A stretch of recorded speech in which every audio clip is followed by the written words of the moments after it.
అందరికీ నమస్కారం.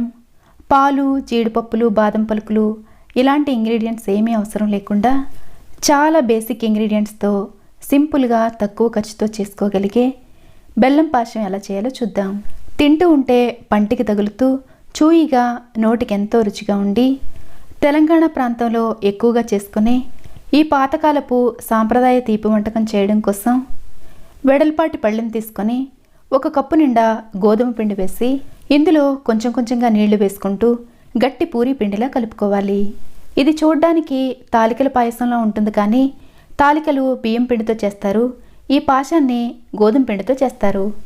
ఈ పిండి ఏమాత్రం జారైనా కానీ మనం తాలికల్లా చేసుకునేటప్పుడు ఇబ్బంది అయ్యే అవకాశం ఉంటుంది, కాబట్టి కొంచెం గట్టిగా ఉండేలాగానే కలుపుకోవాలి. ఇది ఇలా చక్కగా కలుపుకున్న తర్వాత దీని మీద మూత పెట్టి 10 నిమిషాల పాటు పక్కన పెట్టుకోవాలి. 10 నిమిషాల పాటు ఈ పిండి నానిన తర్వాత కొంచెం పొడి పిండిని పక్కన పెట్టుకొని ఇలా మరోసారి బాగా కలిపిన తర్వాత చిన్న చిన్న తాలికల్లాగా చేసుకోవాలి.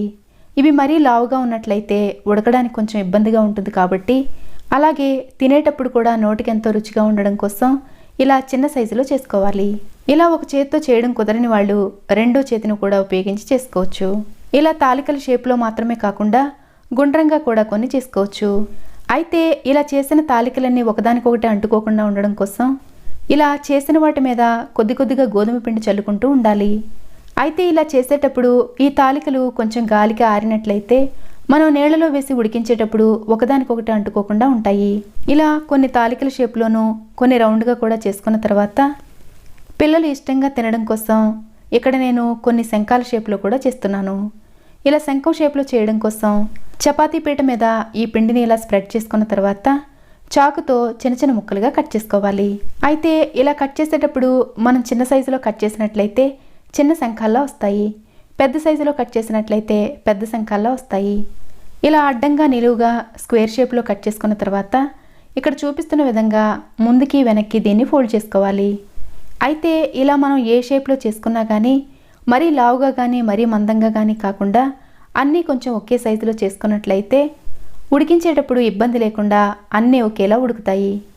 ఇలా వీటిని కూడా చేసుకున్న తర్వాత ఇవి కూడా ఒకదానికొకటి అంటుకోకుండా కొంచెం పొడిపిండి చల్లుకొని ఇలా అన్నీ రెడీ చేసుకున్న తర్వాత ఇప్పుడు మనం ప్లేట్ని ఒకసారి ఇలా కొంచెం చెరిగినట్లుగా చేసినట్లయితే ఈ తాలికలు ఇవన్నీ కూడా ఒక పక్కకి వచ్చేసి కొంచెం పొడిపిండి పక్కనే మిగులుతుంది. అయితే ఈ పొడిపిండిని వేస్ట్ చేయకుండా మనం పాయసం ఉడికేటప్పుడు కొంచెం నీళ్లు కలిపి పాయసంలో వేసుకున్నట్లయితే పాయసం కొంచెం చిక్కగా అవుతుంది. ఇప్పుడు స్టవ్ మీద గిన్నె పెట్టుకొని మనం ఏ గిన్నెతో అయితే పిండి కొలిచి తీసుకున్నామో అదే గిన్నెతో 4 గిన్నెల నీళ్లను కొలిచి తీసుకోవాలి. ఇప్పుడు తినే తీపికి తగ్గట్టు మనం పిండి కొలిచిన గిన్నెతోనే 1.5 గిన్నెలు కానీ లేదా 2 గిన్నెలు కానీ తురిమిన బెల్లాన్ని తీసుకోవాలి. తీపి నార్మల్గా తినేవాళ్ళైతే 1.5 గిన్నెల బెల్లమే సరిపోతుంది. ఒకవేళ కొంచెం ఎక్కువ తీపి ఇష్టపడే వాళ్ళు 2 గిన్నెల వరకు బెల్లాన్ని వేసుకోవచ్చు. బెల్లం ఇలా పూర్తిగా కరిగిపోయిన తర్వాత బెల్లంలో నలకలు ఏమైనా ఉన్నాయనుకున్నట్లయితే ఈ నీళ్ళని వడకట్టి వేసుకోవచ్చు. ఇప్పుడు మంట మీడియం ఫ్లేమ్లో ఉంచి నీళ్లను బాగా మరగనివ్వాలి. ఇప్పుడు ఇందులో పచ్చి కొబ్బరిని తీసుకొని చిన్న చిన్న ముక్కలుగా కట్ చేసుకొని వేసుకోవాలి. అలాగే 2 టేబుల్ స్పూన్ల వరకు గసగసాలు కూడా వేసుకోవాలి. ఇలా అసలైన పాతకాలం పద్ధతిలో చేసే ఈ పాశంలో జీడిపప్పులు, బాదం పప్పులు, కిస్మిస్ లాంటివి ఏమీ వేయకుండా కేవలం కొబ్బరి ముక్కలు, గసగసాలు మాత్రమే వేస్తారు. ఇప్పుడు ఇదంతా ఒకసారి బాగా కలిపి మంట మీడియం ఫ్లేమ్లో ఉంచి నీళ్లను బాగా మరగనివ్వాలి. నీళ్లు ఇలా మరగడం స్టార్ట్ అయిన తర్వాత మంట లో ఫ్లేమ్లోకి టర్న్ చేసిన తర్వాత అప్పుడు మనం ప్రిపేర్ చేసుకున్న తాలికలు ఇవన్నీ కూడా వేసుకోవాలి. ఇవి నీళ్లలో వేసేటప్పుడు నీళ్లు కొంచెం పొంగుతూ ఉంటాయి, కాబట్టి మంట లో ఫ్లేమ్లో మాత్రమే ఉంచి వేసుకోవాలి. ఇలా వీటిని వేసుకున్న తర్వాత ఒకసారి నెమ్మదిగా కలిపి మంట లో ఫ్లేమ్లోకి టర్న్ చేసి అరగంట పాటు నెమ్మదిగా ఉడకనివ్వాలి. ఇవి కొంచెం గట్టిగా ఉంటాయి, కాబట్టి ఉడకడానికి దాదాపు అరగంట పాటు టైం పడుతుంది. ఇలా దాదాపు 20 నిమిషాల పాటు ఇవి ఉడికిన తర్వాత అప్పుడు మనం ఈ తాలికలు అంటుకోకుండా పొడిపిండి కొంచెం చల్లుకున్నాం కదా, ఆ పళ్ళెంలో మిగిలిపోయిన పొడిపిండిలో కొంచెం నీళ్లు పోసి ఆ నీళ్లను ఇందులో వేసుకోవాలి. అయితే ఈ పాయసం ఉడికిన తర్వాత ఇంకొంచెం చిక్కగా మారుతుంది, కాబట్టి మన ఇష్టానికి తగ్గట్టు అంటే మనకి కావాల్సిన కన్సిస్టెన్సీకి తగ్గట్టు ఇదే టైంలో నీళ్లను వేసి అడ్జస్ట్ చేసుకోవచ్చు. ఇలా పాశం ఉడికేటప్పుడే మనం తీపి చెక్ చేసుకొని అవసరమైతే మరికొంచెం బెల్లాన్ని వేసుకోవచ్చు.